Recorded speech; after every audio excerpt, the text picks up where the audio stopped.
Hello students, welcome to Vaghela study channel. હવે ધોરણ 11 કોમર્સના વાર્ષિક હિસાબો, તેમાં વિભાગ F દાખલો પહેલો. તેમાં જો પહેલાં સૌથી પહેલાં હવાલા આપણે ટીક કરીએ તો હવાલાની વાત કરીએ તો જો આ રીતે હવાલા છે કે 10,000 માલ ચોરાઈ ગયો, કર્મચારીઓને 4500 લેખે એક માસનો પગાર ચૂકવવાનો બાકી છે. તો હવાલા આવી રીતે ટીક કરી નાખજો. તો પહેલો હવાલો અહીંયા આવશે ખરીદી વેચાણમાં, બીજો હવાલો ક્યાંય નહીં આવે, ત્રીજો હવાલો અહીંયા મકાનમાં આવશે, ચોથો હવાલો દેવાદાર લેણદારમાં આવશે, પાંચમો હવાલો કંઈ નહીં આવે અને છઠ્ઠો હવાલો મૂડીમાં આવશે. તો આ રીતે રકમ છે. હવે રકમ અસાઇનમેન્ટ સામે રાખજો અને તે રીતે હું તમને દાખલા હું સમજાવું, તો એ રીતે ધ્યાન રાખજો. અને આ ચેનલને લાઈક કરો, શેર કરો અને સબસ્ક્રાઈબ કરો. હવે જો દાખલામાં ધ્યાન આપજો. હવાલા સૌથી પહેલાં આપણે દાખલો ગણીએ, બરાબર. તો સૌથી પહેલાં તમારે ખરીદી, વેચાણ, મૂડી, ઉપાડ આટલું સૌથી પહેલાં લખી લેવાનું છે. તો જો ખરીદી આપેલી છે 5 લાખ રૂપિયા, તો સૌથી પહેલાં આપણે ખરીદી લખી લીધી. પછી વેચાણ, તો જો વેચાણ છે 8,50,000, તો વેચાણ લખી લીધું, બરાબર. તો વેપાર ખાતાની અંદર ખરીદી વેચાણ સૌથી પહેલાં લખી લેવાનું. ત્યારબાદ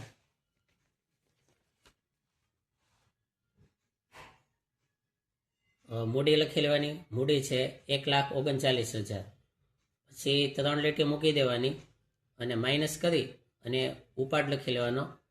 ઉપાડ આપેલો છે 15,000 રૂપિયા. તો આ રીતે સૌથી પહેલાં આટલું ખરીદી, વેચાણ, મૂડી અને ઉપાડ લખી લેવાનો. ત્યારબાદ હવે આપણે શરૂઆતનો સ્ટોક હોય તો ગોતવાનો, પણ આમાં નથી, બરાબર. હવે હવાલાઓ લેવાનું શરૂ કરીએ. તો સૌથી પહેલાં છે હવાલો પહેલો કે રૂપિયા 10,000નો માલ ચોરાઈ ગયો હતો. હવે માલ ચોરાઈ ગયો એટલે કે ચોરીથી ગયેલો માલ, તો અહીંયા ખરીદીમાંથી બાદ કરવાનો. ચોરીથી ગયેલો માલ 10,000 રૂપિયા, 5 લાખમાંથી 10,000 બાદ કરો તો વચ્ચે 4,90,000 રૂપિયા. હવે ચોરીથી ગયેલો માલ જે છે એ એક જાતનું નુકસાન છે, તો એની બીજી અસર આપવાની હોય. હવાલાની 2 અસર હોય. તો જો નફા નુકસાન ખાતામાં બીજી અસર આપણે આપીએ તો ચોરીથી નુકસાન 10,000 રૂપિયા અહીંયા આવશે, બરાબર. હવે હવાલો બીજો છે કે 2 કર્મચારીઓને રૂપિયા 4500 લેખે એક માસનો પગાર ચૂકવવાનો બાકી છે. તો ચૂકવાનો બાકી પગાર, હવે એક કર્મચારીના 4500 છે, 2 કર્મચારીના 9,000 થયા. તો અહીંયા લખવાનું નફા નુકસાન ખાતામાં કે ચૂકવવા બાકી પગાર 9,000 રૂપિયા, અને આ ચૂકવવા બાકી પગાર બીજે મૂડી દેવામાં લખવાનો હોય. તો મૂડી દેવામાં લખવાનું, આ રીતે લખવાનું ચૂકવવા બાકી પગાર 9,000 રૂપિયા. પછી ત્રીજો હવાલો છે મકાન પર 10% લેખે ઘસારો ગણો. તો અહીંયા લખવાનું મિલકત લેણામાં મકાન 1 લાખ રૂપિયા માઇનસ ઘસારો 10,000 રૂપિયા, બાદ કરીએ તો 90,000 રૂપિયા. ઘસારાની બીજી અસર નફા નુકસાન ખાતામાં આપવાની. જો મકાન ઘસારો 10,000 રૂપિયા. ચોથો હવાલો છે દેવાદારોમાંથી રૂપિયા 10,000 ઘાલખાદ માંડીવાળો. તો દેવાદાર લખશું મિલકત લેણામાં. જો દેવાદારો મિલકત લેણામાં દેવાદારો છે 1 લાખ રૂપિયા માઇનસ ઘાલખાદ 10,000 રૂપિયા, બાદ બાકી કરીએ તો 90,000 રૂપિયા વધશે. અને આ ઘાલખાદની બીજી અસર, હવાલાની 2 અસર આપવી પડે, તો તેની બીજી અસર આપીએ. જો બીજી અસર ઘાલખાદ હવાલાની 10,000 રૂપિયા, કેમકે બીજી કોઈ ઘાલખાદ કાચા સ્થળીઓમાં નથી, એટલે અહીંયા આપશું ઘાલખાદ 10,000 રૂપિયા. ત્યારબાદ પાંચમો હવાલો સામાન્ય અનામત ખાતે રૂપિયા 20,000 લઈ જવાના છે. તો એ સામાન્ય અનામત ખાતે લઈ જાય તો એ નુકસાન છે. તો સામાન્ય અનામત ખાતે 20,000 રૂપિયા, બરાબર. હવે એની બીજી અસર આપણે આપીએ તો મૂડી દેવામાં આપવાની છે. મૂડી દેવામાં લખવાના સામાન્ય અનામત ખાતે 20,000 રૂપિયા, બરાબર. હવે છઠ્ઠો હવાલો છે મૂડી પર 10% વ્યાજ ગણો. તો આ મૂડી પર વ્યાજ ગણવાનું છે 10%.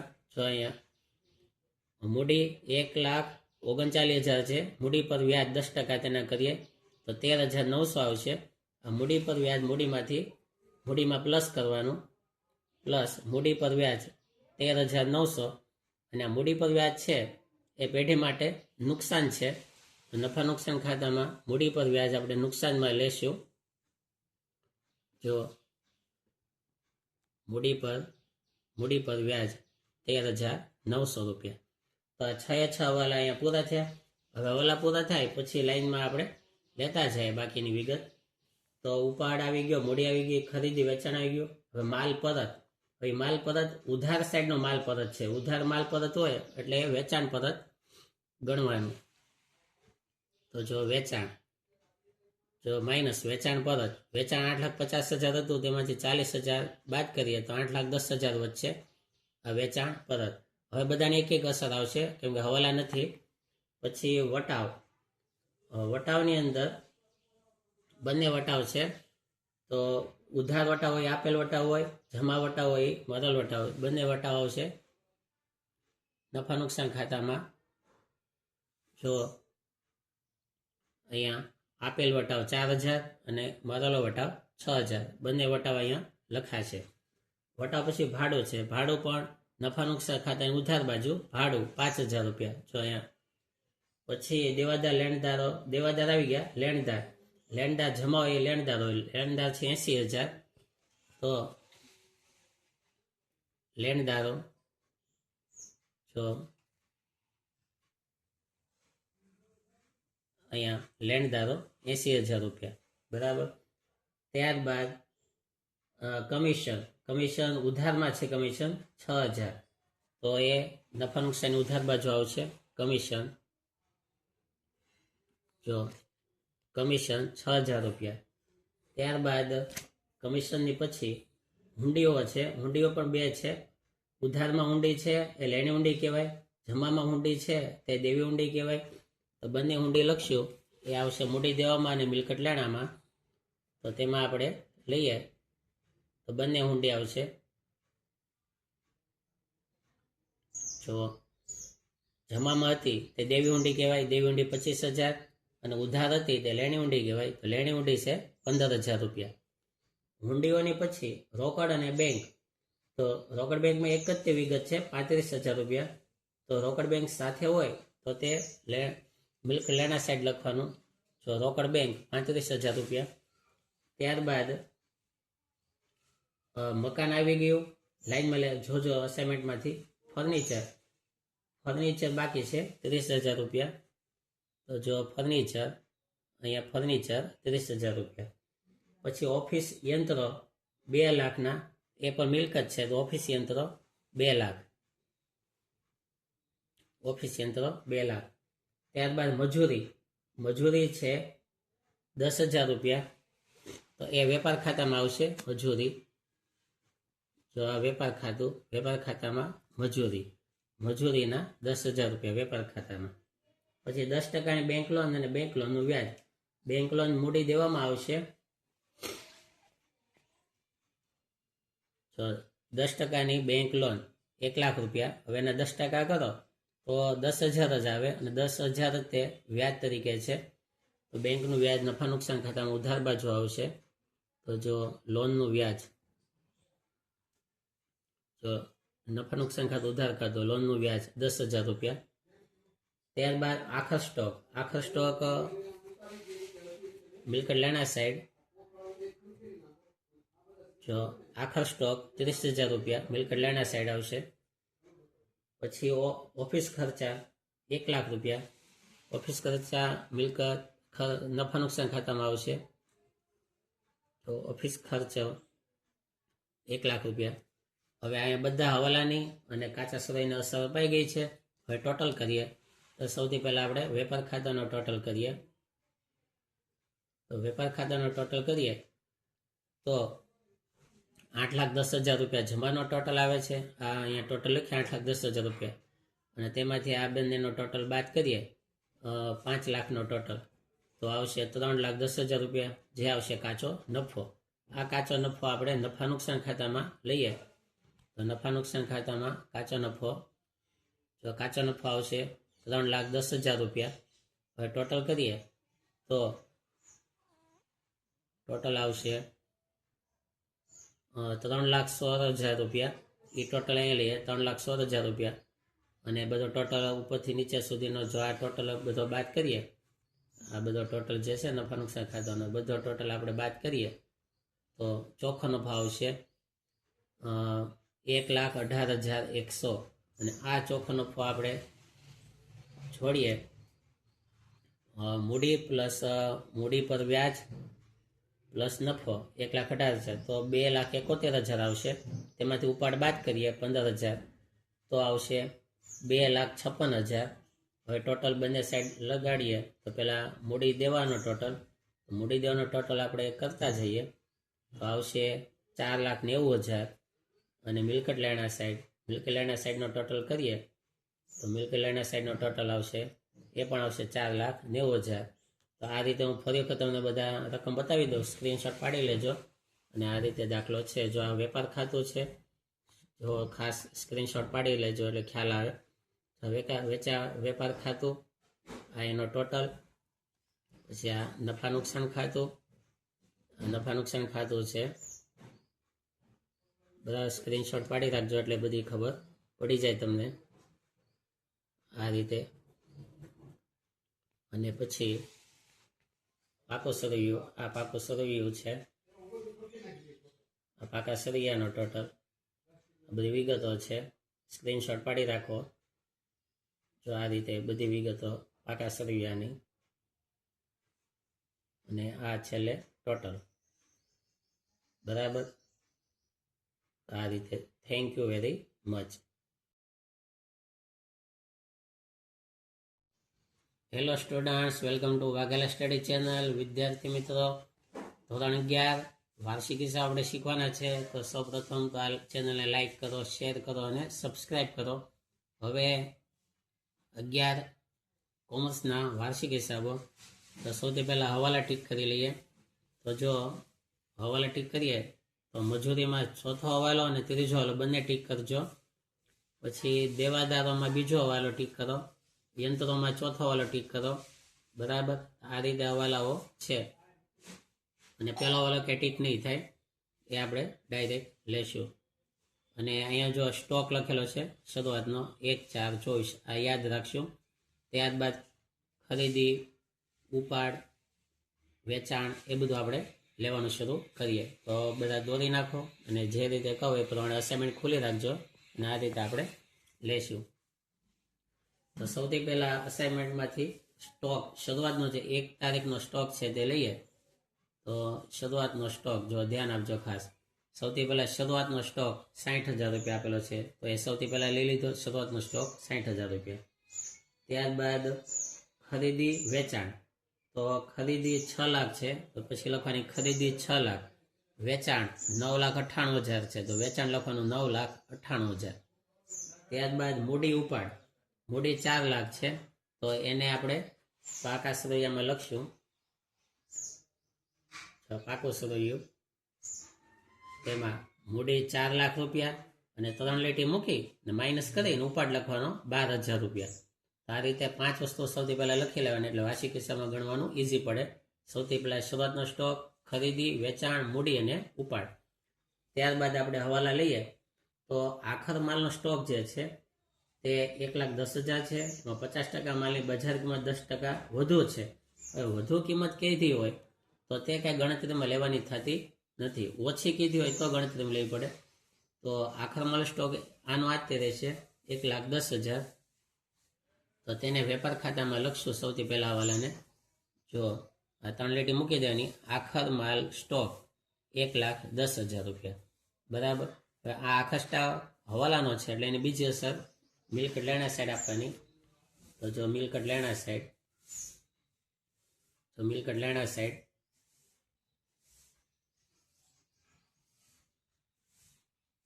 જો આખર માલ સ્ટોક 1,10,000 રૂપિયા એટલે પહેલો હવાલો પૂરો. હવે બીજો હવાલો છે કે નહીં નોંધેલ ઉધાર વેચાણ ₹50,000 છે. ઉધાર વેચાણ છે, નોંધેલું નથી તેવું, તો એ વેચાણમાં પ્લસ થાય, વેપાર ખાતામાં વિયાવો. જો વેપાર ખાતામાં વેચાણ હતું 9,98,000 પ્લસ નહીં નોંધેલ વેચાણ 50,000 રૂપિયા, ટોટલ થાય છે 10,98,000. 48,000 રૂપિયા, બરાબર. હવે વેચાણ છે તે દેવાદારોને લાગુ પડે, તો દેવાદારમાં પ્લસ થશે. તો હવે દેવાદાર લખશું આપણે.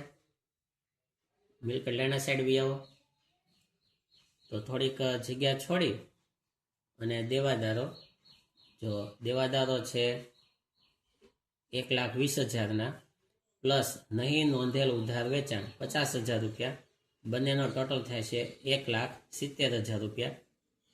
આ હવાલો બીજો પૂરો.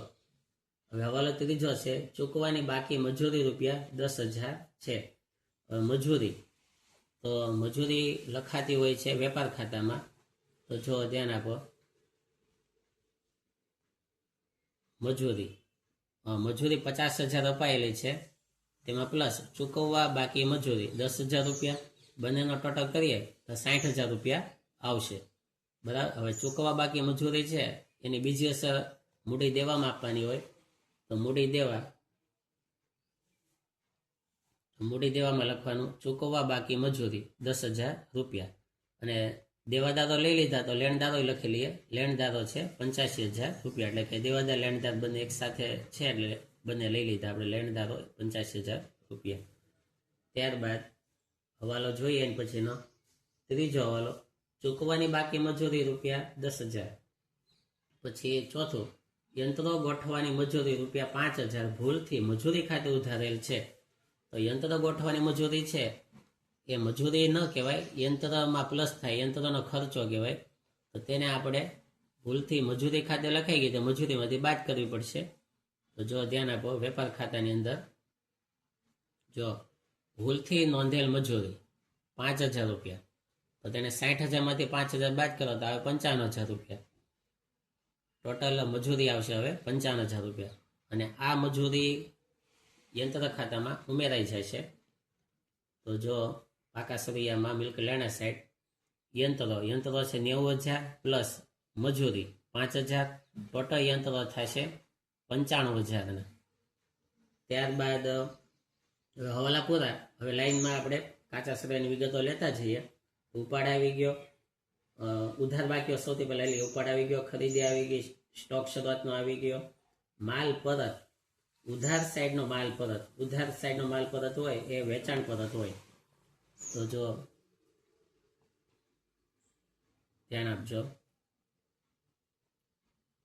વેપાર ખાતાની અંદર કે વેચાણ જમા હોય તો વેચાણ પરત ઉધાર હોય. જો વેચાણ પરત 40,000 રૂપિયા, તેને 10,48,000 40,000 બાદ કરો તો આવશે 10,08,000 રૂપિયા.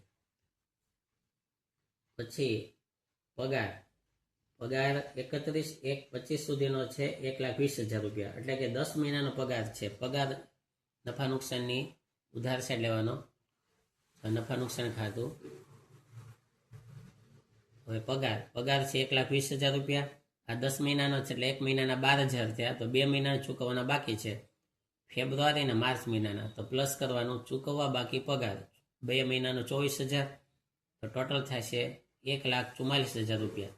ચૂકવવા બાકી પગાર છે બરાબર, છુપવાવાળો છે કાઉન્સમાં, એટલે એની બીજી અસર આપવી પડશે. તો બીજી અસર આપવી પડશે ચૂકવાના બાકી પગારની. તો મૂડી દેવા સાઈડ જો ચૂકવવા બાકી પગાર 24,000 રૂપિયા. ત્યારબાદ મજૂરી આવી ગઈ. પછી ઓફિસ ખર્ચા નફા નુકસાની ઉધાર સાઈડ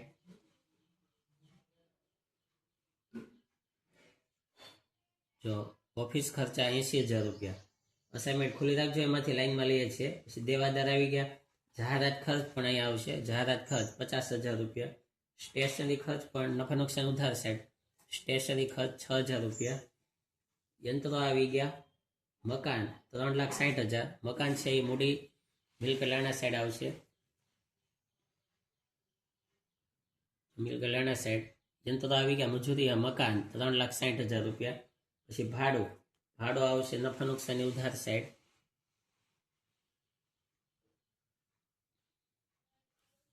જો ભાડું 12,000 રૂપિયા.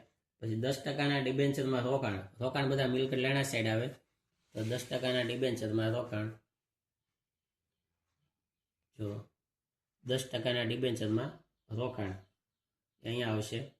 પછી બેંક લોનનું વ્યાજ 20,000 રૂપિયા. બેંક લોનનું વ્યાજ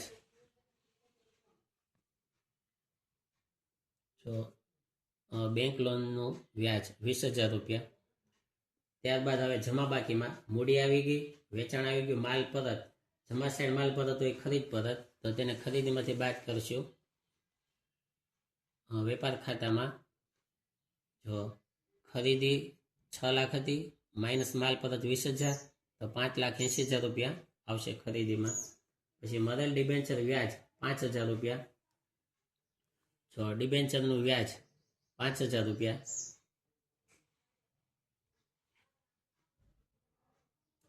તો જો ડિબેન્ચર વ્યાજ 5,000 રૂપિયા. હવે ટોટલ ડિબેન્ચરનું વ્યાજ 10,000 રૂપિયા થાય, બરાબર. તો પ્લસ મળવા બાકી ડિબેન્ચર વ્યાજ 5,000, 5 ને 5 10,000 રૂપિયા થશે, બરાબર. તો આ આપણી મિલકત કહેવાય. તો એને આ છૂપો હવાલો જ થયો, તો તેને ફરી વખત આપણે મિલકત લેણા સાઈડ પણ લઈશું. જો મિલકત લેણા સાઈડ અહીં લખવાનું, જો મળવા બાકી ડિબેન્ચર વ્યાજ. કેમકે ડિબેન્ચરમાં 10% ડિબેન્ચરના રોકાણના 1 લાખ હતા, 1 લાખનું 10% લેખે વ્યાજ ગણો તો 10,000 થાય.